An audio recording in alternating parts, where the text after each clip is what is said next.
पायापच्ची वाडी येथील शेतकरी काकासो भोसले यांच्या द्राक्षबाग व उसाच्या फळाला शॉर्ट सर्किटने आग लागून पिकाचे झाले मोठे नुकसान।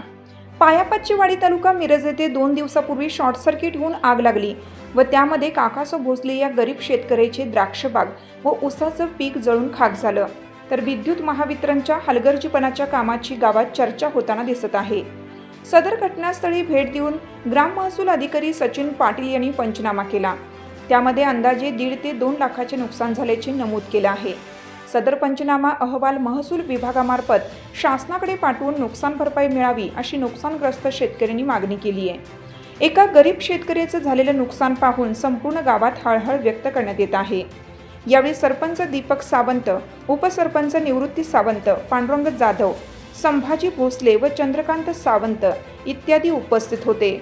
हिरकणी न्यूज करिता सहसंपादक दिलीप बनसोडे, लिंगनूर।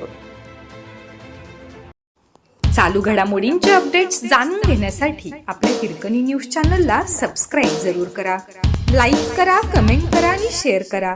बेल आयकॉनवर प्रेस करा आणि नोटिफिकेशन्स मिळवा।